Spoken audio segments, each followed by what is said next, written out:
안녕하세요. 라운베드 소연라운입니다. 오늘은 어떻게 배재대학교에 입학하게 되었는가 라는 토크 브이로그로 여러분을 찾아뵙게 되었습니다. 토크 브이로그를 시작하기 앞서서 자기소개 드리자면 저는 유아교육과 25학번 21살입니다. 21살이면 재수 혹은 반수 아니면 늦게 입학을 했나 라고 생각을 할 수 있을 것 같아요. 맞습니다. 저는 수시 반수로 배재대학교에 입학하게 되었는데요. 어쩌다 수시 반수로 배재대학교 유아교육과에 오게 되었는지 바로 설명해 드리도록 하겠습니다.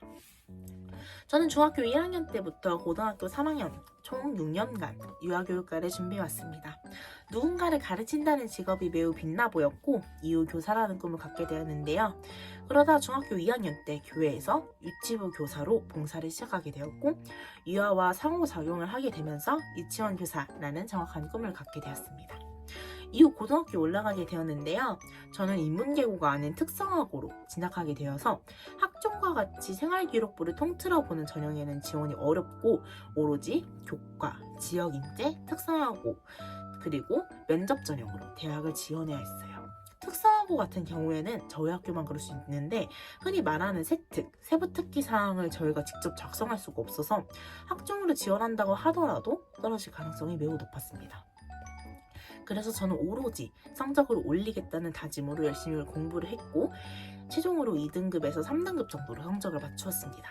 수시 지원 한 달 전쯤 저는 부모님과 학교 상담 선생님과 상담을 진행하면서 원서를 어떻게 쓸지를 정했는데 제가 친가, 외가 통틀어서 첫째다 보니 처음으로 대학의 문을 여는 사람이 되었더라고요.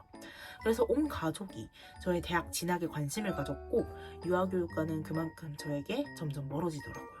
아무래도 저출산과 이몽합격자 수가 적어지고 현 상황과 그리고 합격을 하더라도 TO가 날 때까지 기다리는 상황, 멘탈 문제 등으로 이제 취업과 향후 미래를 말씀하시면서 유아교육과를 반대하셔서 다시 상담 선생님과 보건 선생님을 찾아가면서 새로운 입시 계획을 세우기 시작했습니다.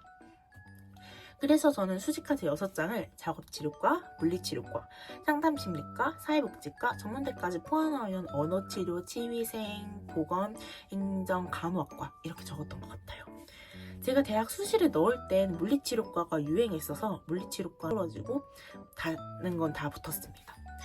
작업치료과를 제가 자대병원이 있는 학교로 지원을 했는데 의료계열이고 당시 보건선생님과 상담할 때 들었던 이야기로 겁을 먹어서 의료계열은 포기하고 상담심리과로 지원을 하게 되었습니다. 타학교 상담심리학과를 진학하고 한 학기를 다니기 시작하고 전공 수업을 듣기 시작했어요. 새로운 친구도 사귀고 만족스러워 보이는 학교 생활을 이어갔지만 마음 한켠에 유아교육과를 못 갔다는 아쉬움이 남아있었죠. 심리상담과나 상담 관련된 학과를 다니시는 분들이시면 아마 아실 텐데 전공 과목 중에 상담 이론과 실제라는 과목이 있어요. 저는 그 과목을 들으면서 들었던 생각이 유아교육과 가야겠다 라는 생각뿐이었어요. 이후 저는 당시 멘토 교수님과 여러 차례 상담을 이어갔고 교수님은 다른 생각 없이 오로지 저를 위해서 상담을 해주셨어요. 당시 마이크로 디글이라고 저희 학교에도 있을 텐데 타학과 전공을 부전공식으로 들을 수 있는 제도가 있는데 제가 교육학과 수업인 교육심리를 들었었어요. 이 수업을 듣는데 너무 재밌어서 교육학과 진학도 생각하고 있었죠. 교수님과 유아교육과, 역사교육과, 교육학과 이 3개의 학과로 상담을 이어간 끝에 저는 유아교육과 진학으로 마음을 굳히고 2학기를 휴학했습니다. 휴학을 진행하면서 알바를 하고 수시 지원 기간에 저도 같이 원서를 제출했습니다. 이번에도 부모님과 친척분들과 대화를 끝에 경영학과, 사회복지과, 유아교육과는 한 장, 배재대학교를 넣게 되었고 알바 도중 한 통의 전화가 왔습니다. 배재대학교 유아교육과에서 이제 전화가 왔는데 교수님께서 배재대학교에 오는지 어디 학교에 썼는지 배재대학교 유아교육과의 좋은 점 등 여러 차례 설명을 이어가시더라고요.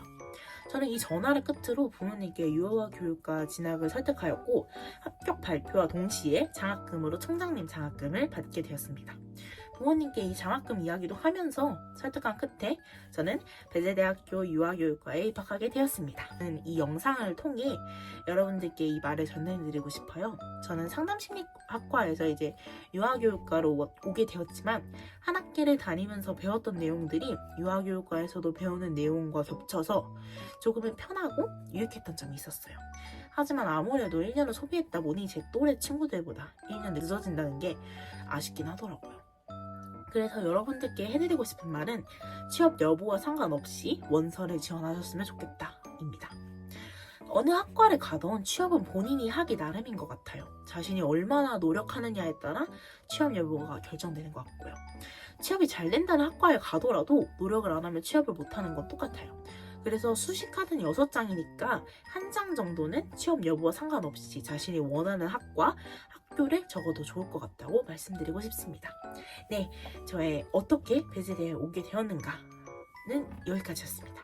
앞으로 꿈을 향해 달려갈 여러분들을 응원하겠습니다. 감사합니다.